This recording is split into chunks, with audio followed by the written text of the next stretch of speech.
Yay, we're live. Keep your face on camera. Shut up. Oh, what? God damn it. We are live. Oh, crap. We are live. Yes. We are live. Are we supposedly live? Oh, there we go. Yes, we're live. Oh, goodness. Hello and welcome to Planet Planet Path.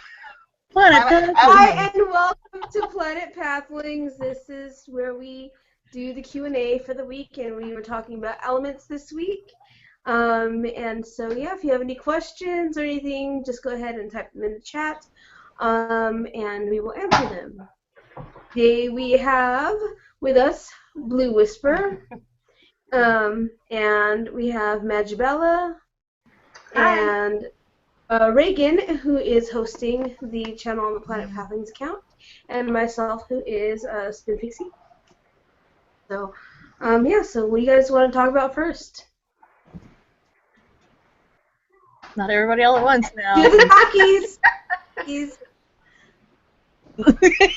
Well, So we had Earth as the first element this week, which was my day. So, is there anything you guys would like to add to the video that I did?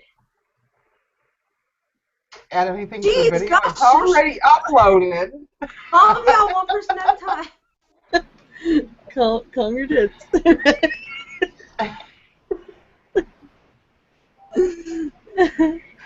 So How about we do maybe this? start calling You did Earth, I'm Blue Whisper, and I did Fire. Magibella, and I did water. I put out your fire, and I And I'm Reagan, from Pagan Naturalist, and I did air, and I dried up all your water. No, you just created that hurricane. That's what it was. I was going to say something I shouldn't. Spread a wildfire, caused a hurricane, and a dust storm.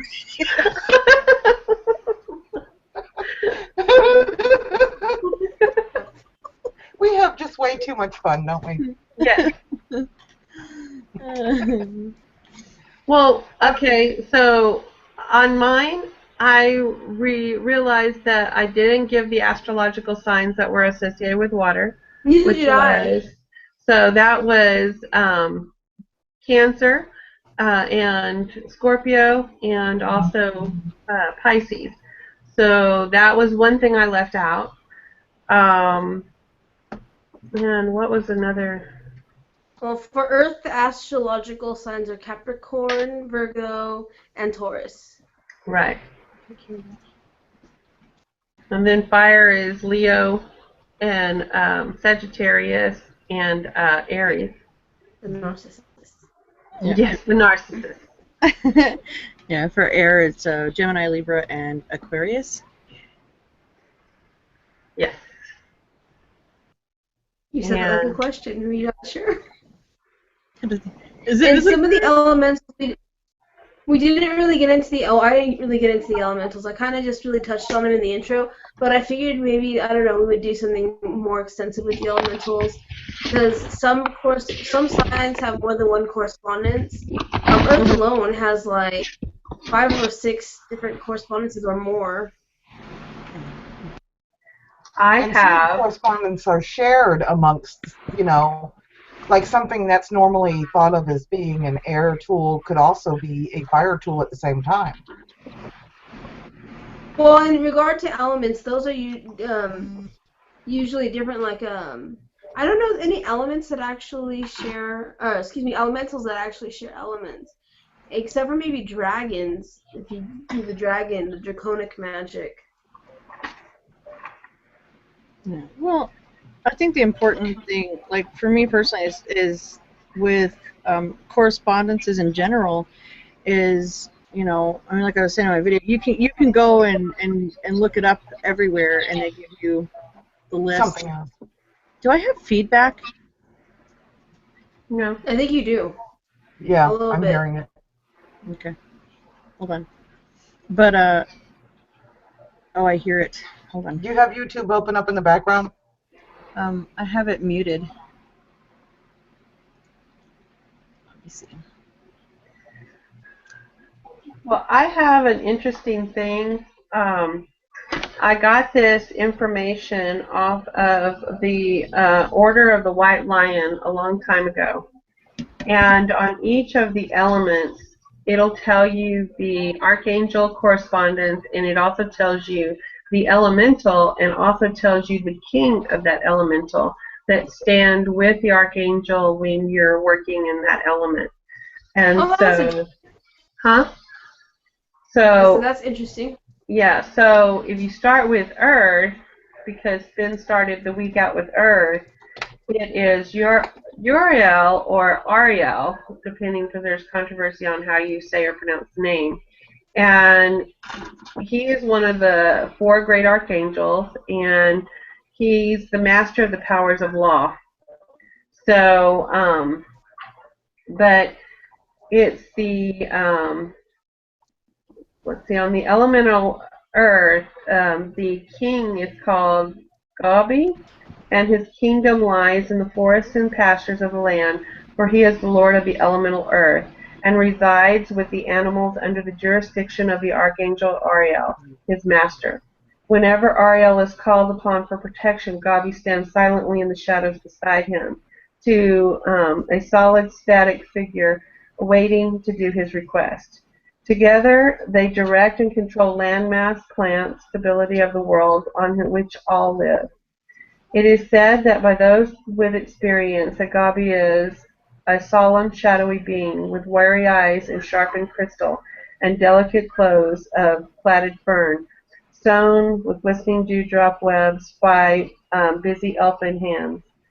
His saddened point features show his deepened scars of the rigors of life, both for the uninvited interlopers, the jungle of the hostile human neighbors who share the earthly kingdom. So it kind of just goes through, and it's really an interesting thing. It does it on each one of the elements. For water, because I'm kind of going backwards here, it's the Archangel Gabriel, the master of the powers of love, and the elemental king of the undines is called Nixa. And it said, if you stand by the sea on a breezy autumn day and look across the waves as they crash upon the shore, it is just possible that in the far distance you will see a vast, translucent, bending shape appear, curving from the depths of the seabed beneath. This is Nixa, and his kingdom lies in the depths of the ocean and the rivers of the earth. He is lord of the element of water and resides under the jurisdiction of Archangel Gabriel, his master. When Gabriel is called upon for protection, Nixa will rise up beside him, fluid and changing, tremulous in power as he awaits his shafts of spray to do his bidding. Together they direct and control the movement of rain, the ebb and flow of the tides, and the indistinctive responses upon the earth. Those who see Nixa say he's swirling mystic figure of brooding intensity. His hair is long and flowing, touched with the sign of dampened seaweed, and splashed with the tentacles of silver and gray. His eyes are luminous droplets quivering in movement, reflecting the echo of a century of tears, and he spreads around him a cloak the color of kelp, edged with white foam from the breakers of the sea. And it goes on like that for each one. For fire, it is the Archangel Michael, and his is the master of the powers of life. And for fire, it is the Jinn, and he's the king of the elemental of fire. And if you stand in the heat on a summer's day and look up to the sky, you can be blinded by the blaze of light. But if you stare deep into the heart of the forest fire, you might just see a burning, shimmering figure dancing in the midst. This is Jinn, and his kingdom lies in the heart of the sun and all fires of earth, for he is the lord of element of fire, and resides under the jurisdiction of Archangel Michael, his master. When Michael is called on for protection, Jinn can be seen flickering beside him, eager to do his bidding, wiry and turning like a magnificent genie in the lamp. Together, these great beings of power direct and control the movement of fire and the energy forces of life around Earth. So, those who see the Almighty King say he appears to them like an explosion of energy bursting into light, and the pointed tactile shape impinged with the tendrils of ice, white heat, and sparks of fire, twisting, vibrating mass of living flame. His diamond eyes glow with the darkness of embers of coal, and his cloak encompasses the vibrant yellow and red molten lava as he erupts from the depths with his raging volcanoes of earth. This king is awesome in magnitude and is uncontained and terrifying as an electrical storm, but fierce as he too can be as gentle and comforting as a shimmer of a candle in a darkened room, or the warmth of a firelight on a winter's night. Let me get to the air one real quick. I know this is kind of long, but it's very interesting. You can go to the it's called the orderofthewhitelion.com. What is it called again? I'm sorry. Orderofthewhitelion.com. I got a lot of real interesting information off of there years ago. Oh, maybe after this is uploaded, maybe you can put that in the description. I'd like to read that. Yeah, that'd be cool. Okay. I got a lot of my information when I did mine on fire from the Wikipedia, and certain things I ended up having to look up because it didn't tell me why. And one of the things I wanted to elaborate on but couldn't because I forgot was some of the things, the magical tools that I always understood to be air, like I always thought the athame to be an air tool and the wand to be an air tool. That's what I have been told, and that's what I've read. But actually, they can also be considered fire, and in some practices are substituted for fire. For instance, the wand, held upright, could represent a torch. Right. What happens on that is that certain orders use the athame as air and the wand as fire, and some use the athame as fire and the wand it's shaped as as a air. flame if you hold it up. But it's really about the correspondence that you're trained with, Right. because the athame can be used to cut away anything unnecessary so that you can focus the mind. So Right. that being air, but it can also, because it was forged from metal, forged from fire, it can be a fire tool as well. So and the wand can be the same. Right. It comes from a tree branch, so therefore it can be air swirling around, but it can also be the element of fire because it is the projectile of your energy through the wand out. Also, it can be burned. Yourself. If it's wood, it can be burned too. Right, exactly. Right. So it's neither one is right or wrong. It's just how you're trained and how you build the association in your mind. And what resonates exactly. And water and earth can also, in certain traditions, be opposite directions. Water is, and I think it's the Norse traditions. Water is north. It's not west.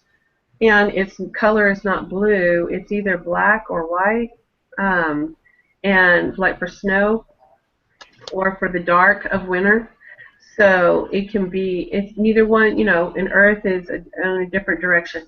Neither one is wrong. It's just whatever the correspondence to bring forth what you're doing. And it's more about that, building that bridge in your mind to get to the other side. And whatever you were taught first is the path you take, basically.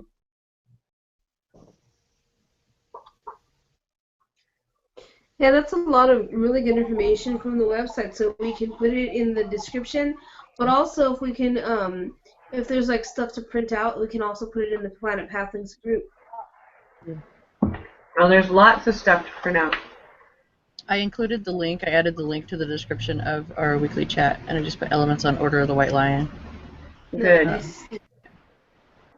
I love to do descriptions and links and things. Yeah, I enjoyed, and I used the Wikipedia that I used for most of it because everything was there in a nutshell for me, and some of the things that I wanted to know a little bit more about, I went a little bit further. I could do this from the heart or what I feel, but I wanted to get the information out that's, there. What I originally was taught, because sometimes you have to go with your gut feeling on things, so even though whatever we're talking about, sometimes, you may feel led to combine them all. I do a lot. With my little crock pot. I have all the elements with my little potpourri burner. It's my electric cauldron. I have all the elements there. I have the electric, which is the fire. I have the water that's inside of it. The herbs that's inside of that is the earth, and of course the aroma that comes from it, and the steam is my air. So I have all of it all in one, nice and combined. So it's how it all resonates with you. Well, yeah, This is and even if you don't have any tools whatsoever, no matter which element you want to focus on, you carry it with you to some extent. And if it's not directly inside you, which pretty much all of the elements are, you can look to your surroundings to draw from, to use those elements, to have those elements with you. Right. And that's the thing that doing my video really made me think about, is that, I never really figured, we really do have each and every element within us. So we can be our own magic circle. We can be our own altar. It doesn't necessarily have to be. And it's also caused me to rethink what my altar is. Like, your altar is not just some table. It's it's the grass of the earth. It's the sun in the sky. It's the air all around you. It can be whatever. It's your bowl of food. It's your drink, your water cup. Your altar is it does not necessarily have to be this one thing that everybody has deemed as being an altar. The thing is, it's about when you start building your associations. Then as you're walking down a street and you're going, look at that phallic symbol, there's the God. Oh, look at the feminine there. You'll start, everything you see, you'll start to understand what category it fits for you. You'll see the tree, but you'll see how the air reacts with the tree. You'll see how when the rain comes down, and how the animals and the plants react. You'll start to see everything all around you, and it starts opening up your powers of observation, and you realize what is around you. The elements are always around you. They're always within you, because you wouldn't be here without them. They're the basic building blocks of what we are in a practical sense. And of course, the fifth element being spirit. So I'm going to post a question real quick to everybody, because we don't really have any viewers, and I know we will. And this was asked to me one time, and I want to get everybody else's perspective on it too as well. Why do witches concern themselves with having a representation on the elements, on all of the elements in their practice and on their altars? What's the purpose? They do it at first to build the association and the connection. And then after you've built the association in your mind, it's a tool like anything else. You don't need the tool. The tool there is the bridge to train the mind to be open to the other side and to be aware of what it is and what you're bringing in. So if you don't look at a picture of Jesus Christ if you're a Christian because you worship the picture. The picture is to remind you until you walk the path to where whenever you need him, you see him immediately in your mind. You use it as the tool to bridge to the other side, to make the connection until the connection is easy for you to call up in your own mind. It's like learning meditation. It doesn't happen immediately, and you need tools to get you there at first. It's like using flashcards when you're a child in school learning your math. Eventually, you won't need the flashcards. You won't need the cheat sheets. You won't need, it'll become second nature to you, and you'll just do it. And that's really what the representation on your altar are. And that's why everyone's altar is different, and there's no right or wrong way. It's just the way you need it to be for your mind to do what it needs to get done to bridge to the other side. That's really all it is. Like if you have a rock from your front yard and a Dixie cup and a a spoon and just a tree branch. You have all your elements there. It really can be done any way you need it to be done. It doesn't have to have a set look or feel about it, as long as it's what helps you relate to the various elements. Well, it's just like And I with think me. that Yeah, go I ahead. have a river rock that represents water to me because I took it from the river. Like, and traditionally, well, it's a rock. It should represent earth. No, it represents water to me because of the fact that I got it from the water. I think that that's the biggest point and the most important part is that the correspondence triggers the right thing in you.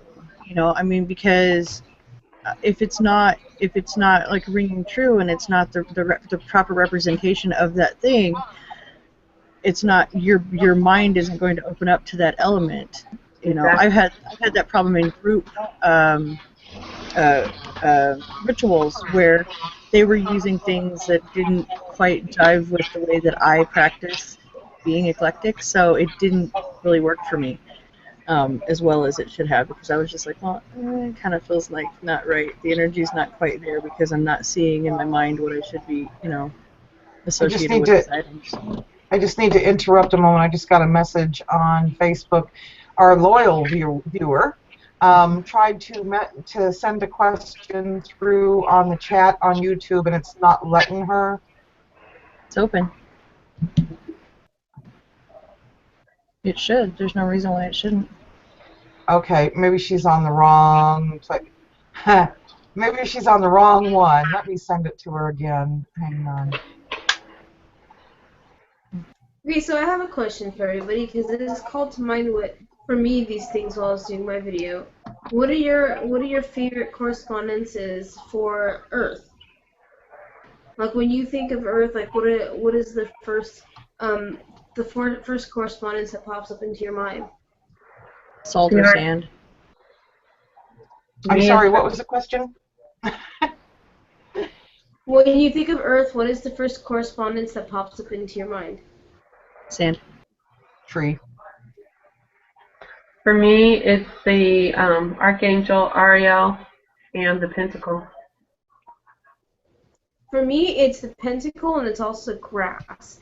And not just grass in general, but having my feet in the grass. And it triggers the feel of the wet grass beneath my feet and the dirt and just feeling beneath the grass. Yes. I think of sand. I spend a lot of time on the beach. So I think of sand because, sand between my toes and that grounding effect of, sand. Yes. Lots of sand. I love trees. I love the forest and where I live. And it's like, Spin and I were talking, and she's like, oh, I just want you to come move here. And I'm like, I want you to move over here, because, what becomes home and what to me, I mean, I've got forest all around me. I've got places I can go to collect all kinds of cool things. Maybe I can't get the things that you can get there, though. Like, you can get, like, wet sage and pomegranates and stuff that you can grow there. I can't get that here.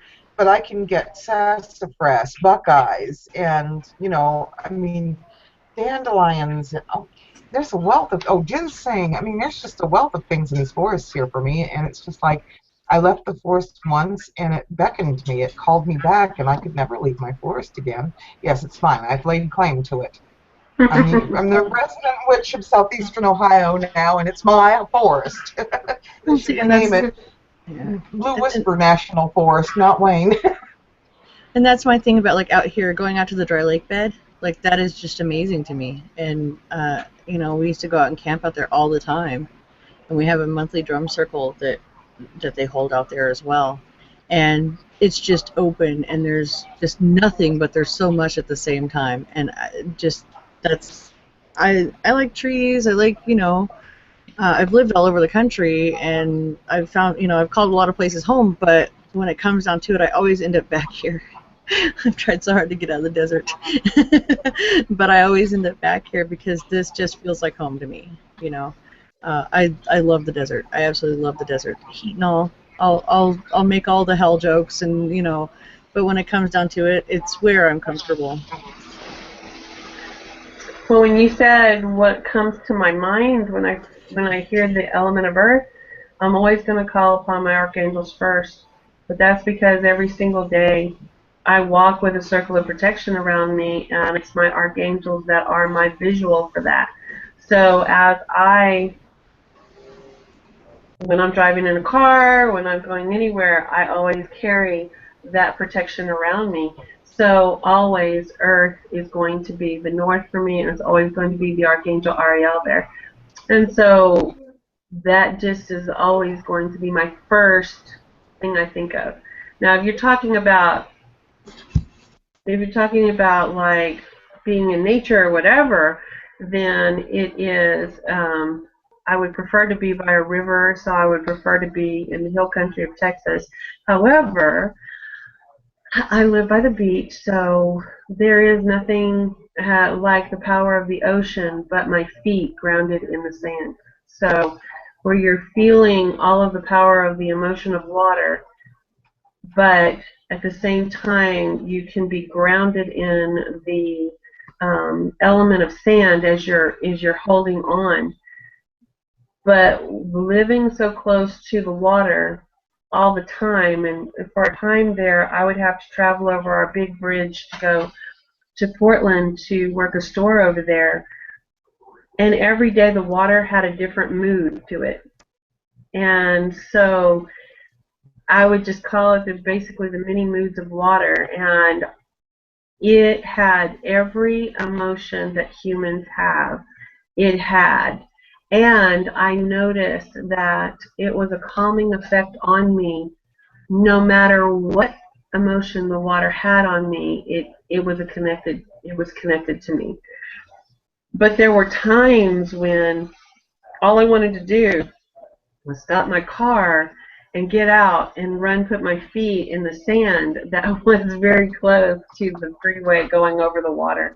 Because it had to go over we have a big port here in Corpus, and so the harbor bridge is where the big boats come in for the oil and stuff like that. So it's the mouth of the Nueces River, but it's going out into where we see the bridge, it's the Back Bay estuary area.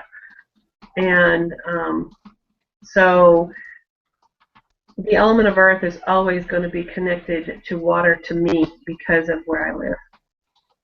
So I'm always going to, I don't find there's too much separation. Okay, I was just typing to our loyal fan, and she asked about that link, and I told her it would be in the description box. After the chat, she can just refresh. Is that correct? Yeah, she already. Yeah. It's already in there? Yeah. Okay, so I'll. All right, if you're watching, loyal fan, just hit refresh, and it'll be there. And I told her if she's having trouble with the YouTube chat to just do like she's doing with me on Facebook, and I'll make sure you guys get the questions. Hello, I see somebody there behind you. I guess I have Brandy popping in. Yeah, that's right, Brandy. I'm sorry, I'll forget your name again before long, so, Unless you're a regular face to me, I'll forget. I forget everything. I actually went in and double-checked. My memory here. Yep, I double-checked. Live chat is enabled. I don't know why that it's not working, but it is enabled. Because it's Mercury retrograde, huh? And, yeah, Mercury. Yeah. Well, perhaps, Tara, honey, if you're watching, just refresh the page and try again, and you'll get the link, and maybe your chat might actually work. Sometimes clearing your cache, doing a disk cleanup might work too as well. And we'll be here for a little bit. So. Yeah, okay. I'm trying to think of some other questions that we may. Let's see. Questions about the elements that I've been asked. I have something that I'm going to ask you because this is how I've heard both things expressed, and I'm really curious to get other witches' views on this. I have heard that when you do your quarter calls, and you're calling in the elements, and the elementals, especially elementals, that when you dismiss the quarters, you have to basically make sure you tell the elementals in no uncertain terms to leave, otherwise they won't leave. And then I've heard that being that mean with your quarter call is disrespectful. So what do you guys think? I don't call the elementals in my quarter calls. I So don't I'm either. not sure what they're talking about. I feel like, well, the elements are always with us constantly, Right. and even if we have a representation of them on our altar, whether we dismiss them or not, they're still going to be there. So why dismiss them? They're there. That's part of our lives. They're part of who we are. Why dismiss them? The elements. Well, the I'm idea gonna of be. the elements is that you open your circle and you call them to protect your circle. So you have to dismiss the elements to close your circle. That's Well, like see, yes, the general. I call my archangels as the watchtower of those elements in. So, and I also, very controversial here, because I don't do things just the way everybody does them. I say, leave if you must, stay if you will, leave if you must, and Yes, thing. I do this because I live with them all the time around me. I don't ever And I do have them the same not thing with with me. my God and Goddess candles too. Exactly. To I give them the right to leave if they want to, but I also give them permission to stay if they choose. Well, the idea behind dismissing the elementals is that, let's say you call upon salamanders for fire, and you don't dismiss the salamanders, they're going to be making mischief and starting fires in your home. But I think if I'm not mistaken, that's more of a Wiccan belief than anything Yeah. else.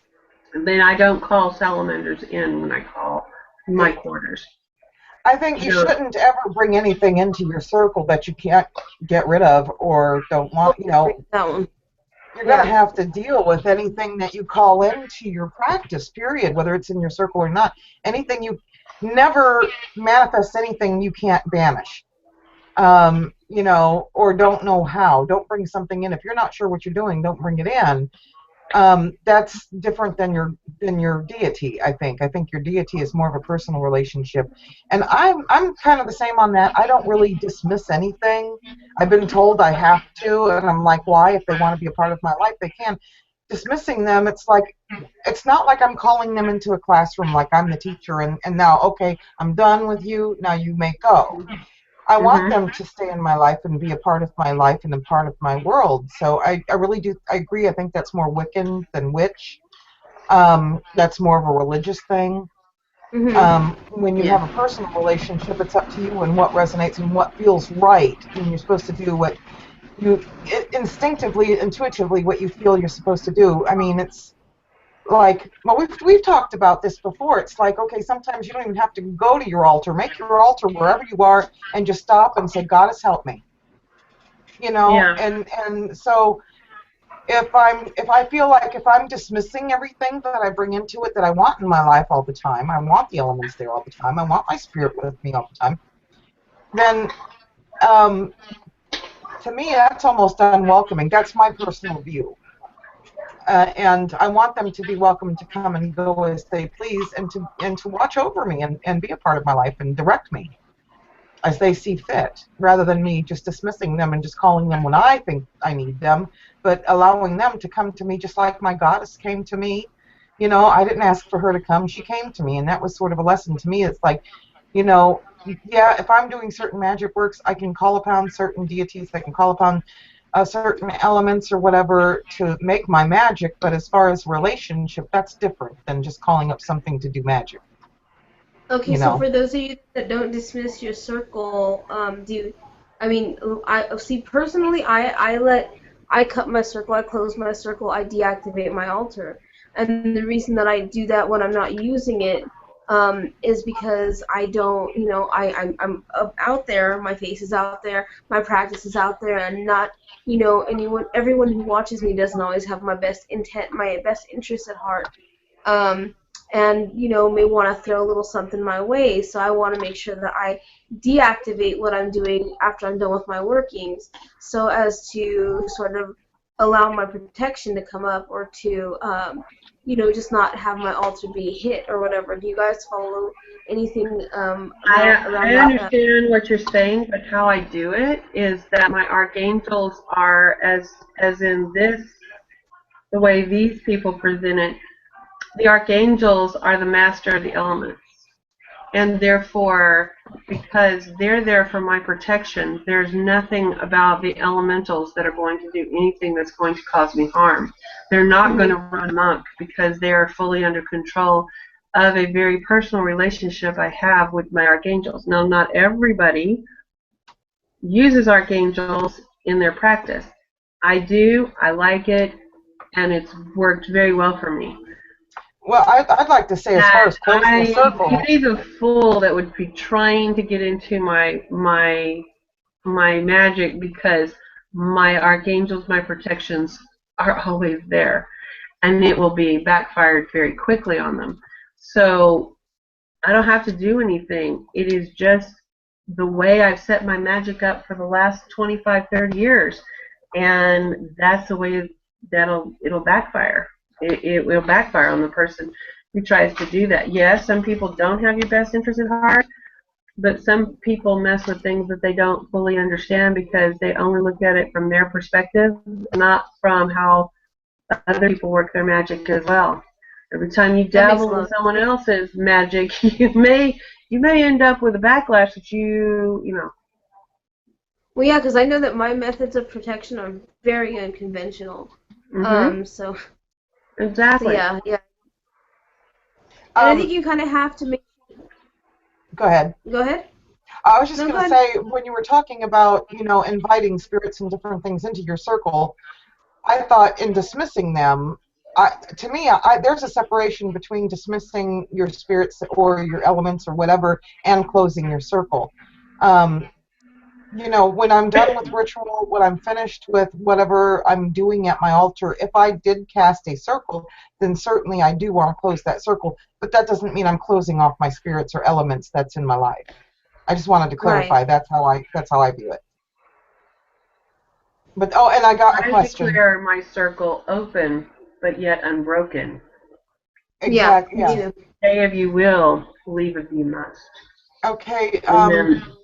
Tara is asking, isn't there a way to ask them to call on them? And when you are done, isn't there a way to ask to go if you must, but stay if you please? Well, you just ask them.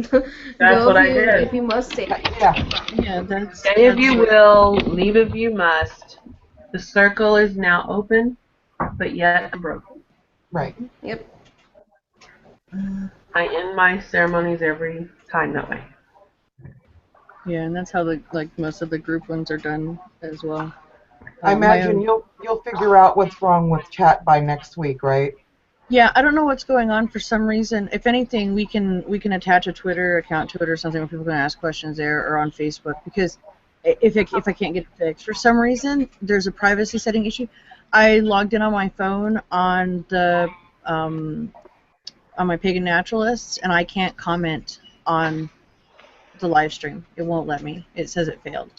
And I've checked all the settings. There's no reason why it shouldn't let me.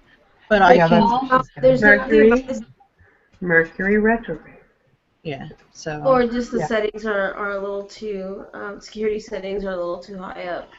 Well, everything that I've checked here, I haven't found anything to stop it. I mean, I'm looking at the advanced settings for chat, and it says chat enable live chat. The only thing that I have blocked is to automatically block spam messages. I'll try taking that off and see if it makes any difference. Yeah, we can always address the spam if that happens to come up. I've never had a problem. Mine is on the chat that I do, and I haven't had any issue. Yeah, the only issue we had was with that one calling us Kali worshippers or something and trying to make it. Yeah. Yeah. You just can't. Apparently, we scared him off because he didn't come back, and he didn't subscribe to me or anything. Aw. He didn't come and Wanna put try? religious messages on all my videos or anything, so What a we're good. shame. Not that I care. Aw. Well, we'll get it figured out by next week, okay, Tara? So anyway, back on track. Any other questions that? Oh, that might be another question now. Okay, that's another one. Let's see. Still giving me the same thing. Yeah, and see for. Oh, go ahead. Okay, let's see. Hope. It's Laura says finally Allie is settled. I can't hardly see. I really need to get my new glasses fixed so I can start wearing them. Lorraine, Yeah, hope recap chat's going okay. Yeah, it's going okay. I think that. Yeah, that's what she said. I will be right back. I have to step away for just a minute.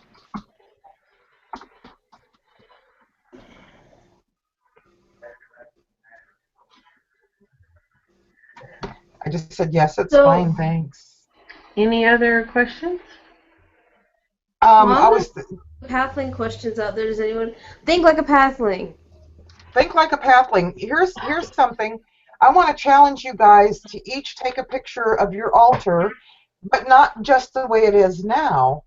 Make a makeshift altar, even if it's on your kitchen table or something, with just 4 items representing the 4 elements that are something other than the actual element. So instead of using water, use something else that's can be representative of water. Use something else besides a candle. And let's each take a picture and post it sometime this weekend of like a little mini makeshift altar that has something representing each of the elements, but not the actual element. Yeah, we can put we'll put a link in the not a link, a thread in the chat room in the Facebook group about it'll just be makeshift altar, and then put all your pictures there. Yeah, and use some. In other words, you know what we always normally use for air is always incense. Use something else. Do some studying, read up some things, and use something other than the actual usual things. Let's make it unusual. Try to make it make it as unusual as possible, but staying within and what resonates with you and everything. But and not using candles or actual fire, but something else that represents fire. You know? Yeah, that's a good idea. I like that. You know, So it'll be of the course. makeshift altar challenge, and then if we get enough pictures, then we will go ahead and start showing, probably show some in a video, so that you guys can see each other's makeshift altars. And Yeah, that would be a good idea. You guys can see the other ideas and get some ideas of what they can do. I'm back. Sorry about that. Just had to step out. Well, that is really good because I'm fixing to put a little small altar on my front porch as I set up for the rest of Mabon and Samhain. And so taking a leaf out of my table that's on the porch and going to use the leaf as a makeshift little altar that space. So I know what I'm doing for air. Why am I typing? Wait a minute, I'm typing When I'm to not Tara. putting Tara on there unless I'm out there, so. I'm going to stop typing to Tara because I know she's watching. Why am I typing when I can say this? Tara, I know you're watching, dear. So this is what I'm going to say. What you told me about what you use, don't tell anybody else. Just make your little altar with alternative elements. And take a picture of it. And as soon as one of us, I guess probably Sasha's going to start. Are you going to make a file or something for her to put? Yeah, I'm going to make a thread in the Facebook group. Okay, it'll probably be like a photo album for the elemental altars. Or what are we going to call it? Alternative It's going to be elements. makeshift altar challenge. Blues makeshift altar challenge. Yeah, yeah. And then Alternative, or no. There's other ways you can do that too, because some people actually have 4 small altars in a room that actually represent each small altar. This is the water altar, this is the earth altar, this is the air altar, and stuff. So many people do it that way as well. Actually literally have 4 small tables in their home somewhere that actually represent the 4 in my house, I had rooms dedicated So yeah. Oh, Yeah. that would be cool. There's But, lots of ways to represent, yeah, because this those altars. this little challenge though is just to get Yeah. well, actually 5 items because we can't forget about spirit, because it doesn't always have to be a statue to represent your spirit. Use something else to represent her. What is she about, or he? What is your deity about? What does the spirit mean to you? And use something other than what you would normally use. I mean, like, for instance, in fire, instead of using an actual candle or flame, somebody can maybe take something like a Let them come up with bloodstone. their own, yeah, let them come up with their own ideas. So Yeah, I want to see what mean, all the are doing. Yeah, Like I want to know, alternatives. yeah, what your alternatives. So it can be Blue's alternative alter challenge, and we'll put a little thread in the Facebook group after chat is over. I'm excited. I can't wait to see what kind of things people come up with. That would be really, really cool. Awesome. I know. I I'm finally gonna keep my got. mouth shut because I keep fixing to spout things off and on. I'm sorry. No, I'm thinking of a lot of different ways you could do this, and I'm like, Oh, and then you don't want to spout it off and give somebody your ideas. that's right. Well, I'm saying you could. I was thinking more in general. You can use stones to represent each, because each stone, there's stones that represent each element. There's herbs that represent each element. There's all kinds of things that you can find. Even though herbs generally fall under earth, it actually, each herb has a correspondence in and of itself too. So you start going into layers and layers. So you could make an herbal altar and have 4 herbs representing the 4 directions. Or you could do, there's lots of ways to do it.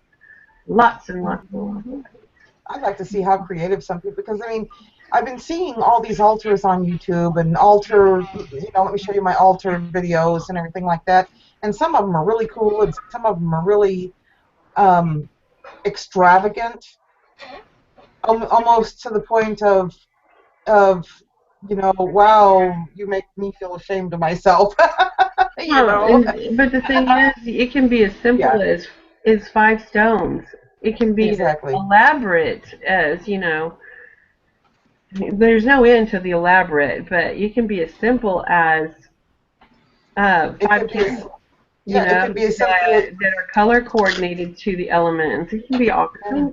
You can make an altar that represents all 5 elements inside of a single element. What is that? My air representation. It's an ocarina from Zelda's Ocarina. That is awesome! Oh my god! Wait, I gotta click on you to make you bigger so I can see that. It's ceramic.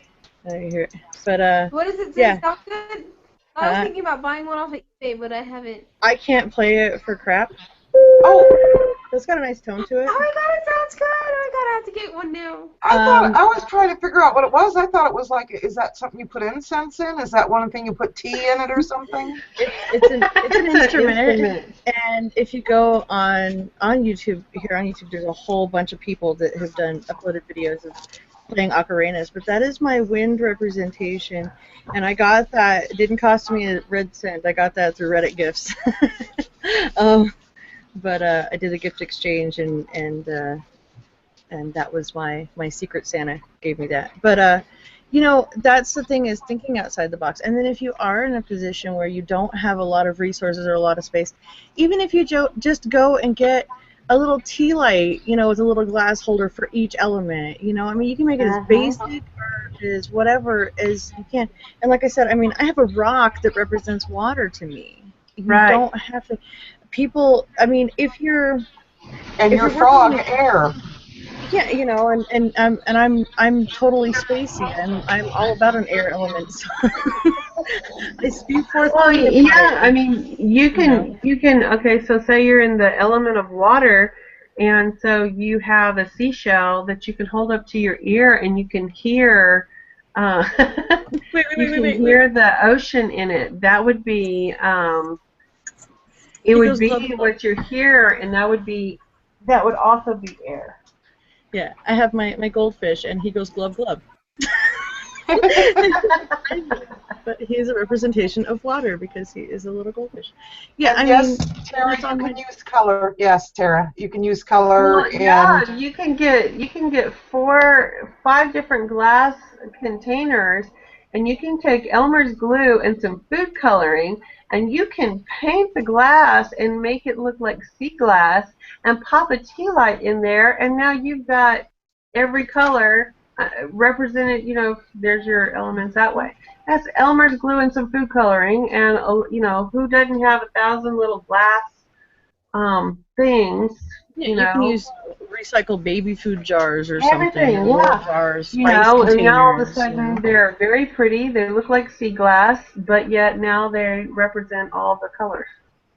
yeah, there are so many ideas. And Tara, yeah, and anyone else who's watching out there, get really creative. I want to see a lot of really The thread creative has things. been created. Yay! Yay. And they can put as many different altars that they create. You create an altar a day if you want to. Put as many pictures in there as you want to. There's Sitting- also, how about your travel altar? Yeah.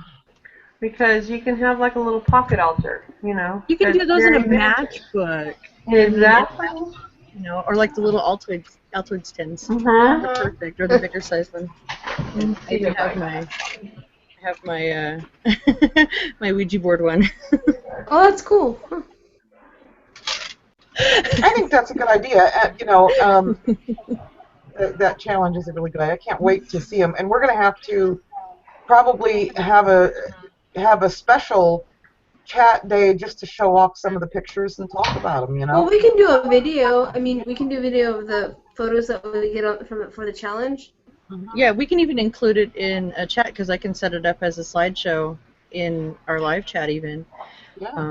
Or we can do it as a video separate. But yeah, and my representation, and it's funny because sitting at my desk, I'm at my desk. Okay, it's a really cluttered nightmare, but I do have something representing every element sitting in front of me, like just at my desk and not even in my altar space, which is next to me now. I finally got it set up. Yay. Anyway.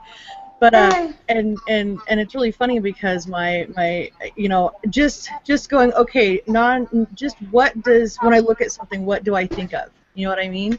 And my camera is spirit because it captures the essence of life, experiences, things, and like I said, my ocarina, my ocarina, and I've got, I mean, I could sit here and kick that 2-liter Dr. Pepper bottle one more time and start crying because it's empty. Oh, sorry. But yeah, her well runneth dry. Her water element is sapped. I've got water. I've got only water. There you I have go. no Dr. Pepper though. But yes. See, I've got representation of water. And that's just you surround yourself by these things, and we do it not even realizing it. And it's really funny to watch people that have like a lot of like knick-knack shelves and stuff or whatever, and you look at these things and you're like, you realize that that's just your altar. Even if you're, you don't proclaim yourself to be, pagan of any sort, you still are doing the same thing because you've got things that are representing, whether it's pictures representing family members, or whether you've got knickknacks representing things that places you've been or whatever. I mean, it's all the same thing. It ties back to that same energy and that same underlying, thing. And yeah, I mean, for me, like, random weird things give me, like, I have elf ears that make me think of Earth. No, I'm not joking. Those are cool. I like my kitty ears. And my kitty ears, but, I mean, and that's, we have all these things in our life that represent all these things to us, and we all do that. I mean, it's in our nature to do that. So it's not that hard. And to be, when you're eclectic and you're practicing by yourself, it is truly what works for you, what energy aligns with you, what triggers that emotion in you that makes that connection and bridges it for you. And no, you don't have to have anything. And it's just like, if I go out on the dry lake bed, I can scavenge for 5 minutes and pick up, a little piece of driftwood, a piece of glass or something, some leftover remnant to somebody else that camped out there and didn't clean up all their, and put together everything that I need for the representations right there. Yes. I like to make miniature things. So therefore, this is my travel pentacle, and it is something I created years ago. It cost me probably 10 cents to make. And what is that, wood or clay? It's a wood disc that came in a set of like 6 of them or something for 99 cents at Hobby Lobby. Oh, And I like that. I wood burned it, and I put some little big pieces of turquoise on it and stuff, and it becomes a small pentacle that I can carry with me, with a small little broom for sweeping the area, or sometimes I use a feather.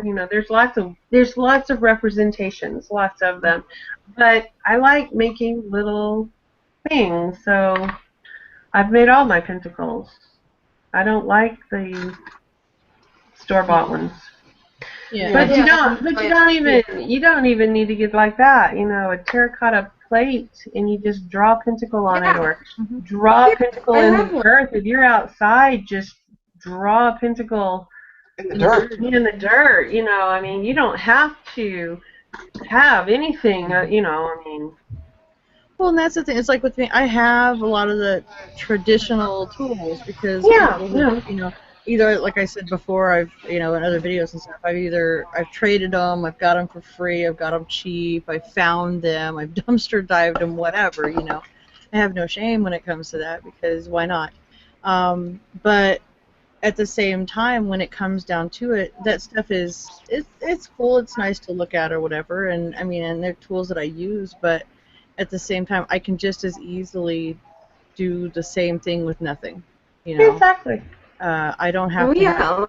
All of my earth representations are, nothing is store-bought. This is my terracotta pentacle. Made this myself. I rolled out the clay, and then I carved the clay.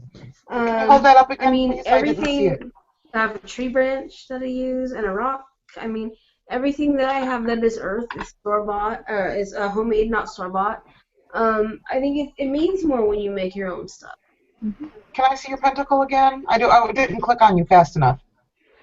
I even have 2 little pen knives that I got from my grandfather's. I like the kind that used to come in like gumball machines almost, and they're not even 2 inches long. And I use that as a travel athame, but it reminds me, I got one from each grandfather. It reminds me, it's a blood tie to a male ancestor to me, and it's an athame, and that's the one I take with me, because it's a little toy penknife. Yeah. It's more than the penknife. It's where I got it. It's how I acquired it, and it's the memory of who it brings to mind, and it's all masculine energy. So it's like, there you go. Well, like this, it's not properly carved. If you look at it, it's a little bit lopsided-y, but I keep it because my grandma did it. So it's my link to her, and so she's exactly. See, this is the other thing something's being a link to somebody in your past. My chalice is a piece of milk glass that belonged to my great grandmother. So it's my chalice, but I also have the milk glass that I have that holds my salt. It's also another piece of the milk glass. I've got it, but not all the milk glass came from the same relative, not the same lady. So it's just pieces of my ancestors that I prefer to use those things. Yeah, it kind of looks a little bit fancy, but it's not fancy. We were always poor people, so it's not like it was fancy stuff. Yeah, I don't think you can see it, but up in my cabinet up here, I have a little head, and it's the male representation that I use a lot of times on my altar, and it's something that my oldest son's dad made in 2nd grade out of clay, and it's got his little fingerprints in it from when he was in 2nd grade, and he's been dead for 14 years now, but Yeah. I still have that, and that's my male representation. And I wouldn't, you know, Right. and it's just a simple little lump of clay that he, you know, made something out of in second grade, you know. Right. But it's not But worth it's got anything to his anybody who fingerprints and everything else. That's like DNA going there. I mean, that's pretty. it's so awesome. Well, I also have his ashes. I mean, and I keep random stuff, but it's stuff that means something to me spiritually. I still have my teeth. Okay. Because But yeah. but you know, but in magical workings, that's something that, you know, I actually use. So that's not, you know, something unusual to have. Well, I thought it was really funny the other day. Brandy goes to her 4-year-old son. I think she had like a piece of her fingernail came off. She goes, "We always throw away pieces of our DNA. We don't want Toy to get a hold of them." You know what I haven't? This is gonna sound horrible. We always dispose of our. You know what I have in here? Oh, this is horrible. Okay. The dental work that Scott did, he had some extractions done, and he's got bone fragments coming up now. So And he's trusting you with that shit. yes, because his Wait, we're scared. yeah. So every time he pops a bone fragment out, I'm like, hey, give me that, and I've got him in here. So yeah. Oh, he is brave. Yeah. Scott, I have a message for you. He can't hear you. Tell him to get his face over here. I got to repeat these words. Scott, don't you ever screw up. I know. Trust me, he knows. She said, don't you ever screw up.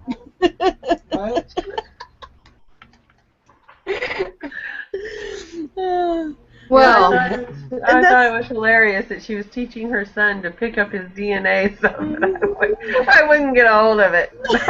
Like, oh boy. But that's the thing though, and that's the important part of all of it is what it means to you personally and what representations. And yeah, I mean, people get so caught up in all these things, and it's just like, you know, go with what feels right for you, and you just can't get that through to people enough. You know, you're not going to find all the answers in a book. You're not going to find all the answers on a website. You're not going to find all the answers, you know, parroting other people or you know, buying the same things that they happen to have or whatever. That doesn't get you anywhere. You know, it has to come from within, or you're just, you know, exactly spinning your wheels.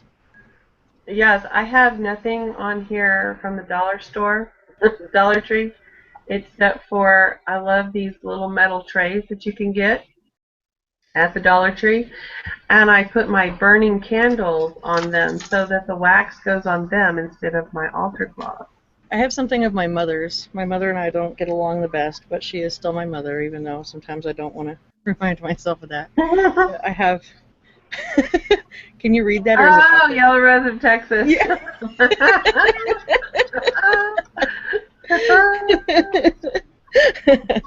Do you know who the Yellow Rose of Texas is?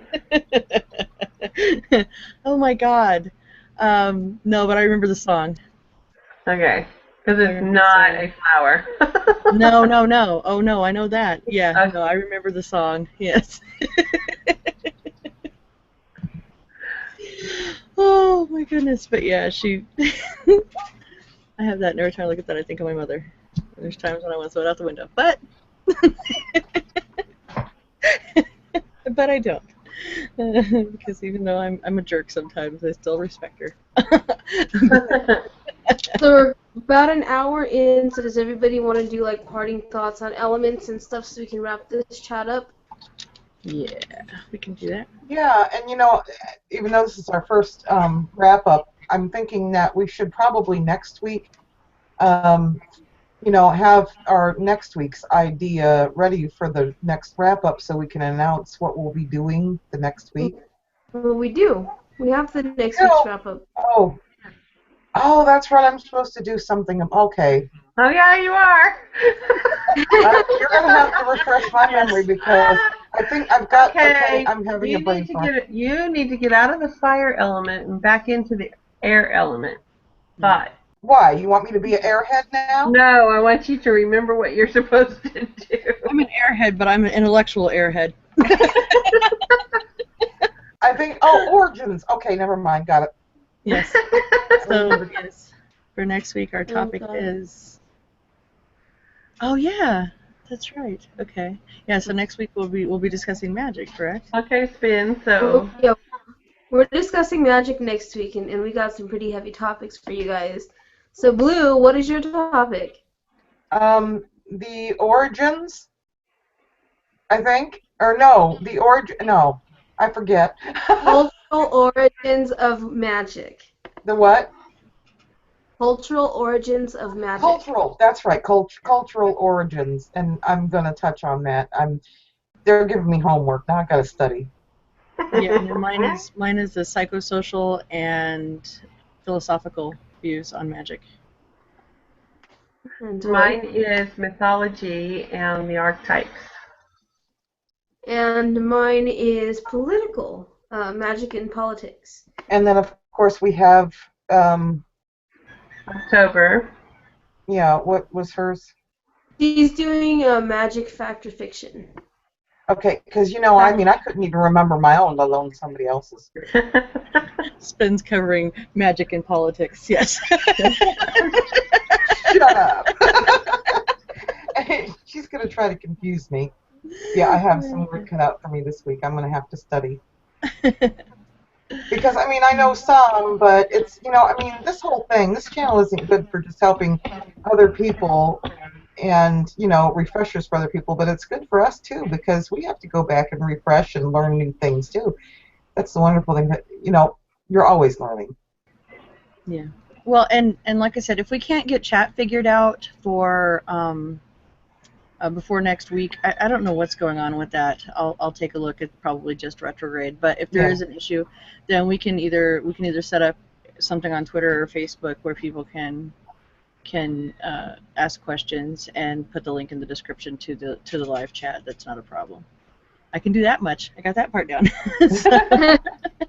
I don't know why that's not working. It's driving me nuts. But they changed a lot with the YouTube gaming thing, so a lot of the settings are a little bit different, and it's really goofy. And they keep trying to push you to use a different, a new setup that they're running, and then it's a beta, and it's really bad because I was playing with it yesterday. So hopefully we can get all that straightened out, and we'll be able to take questions live instead of having to go through all this song and dance. It's fine. It's just probably just a glitch because of Mercury retrograde. Yeah. Okay. Yep. Yeah.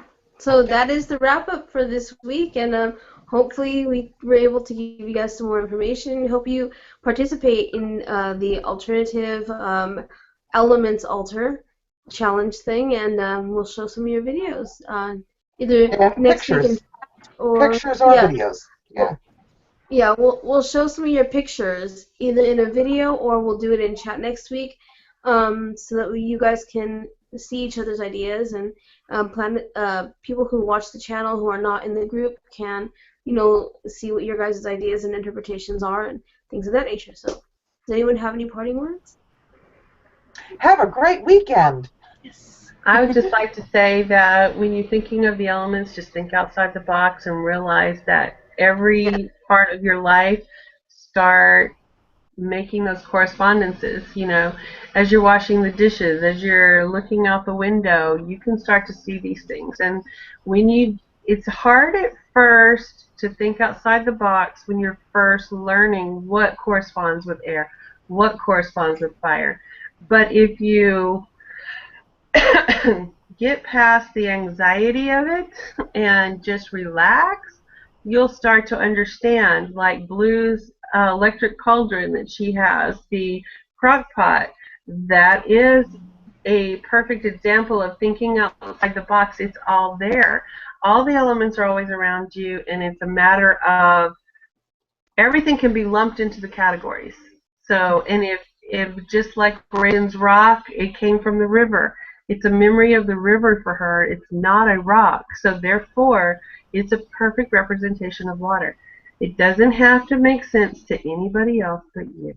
That's it. That's all. No right or wrong here. That's right.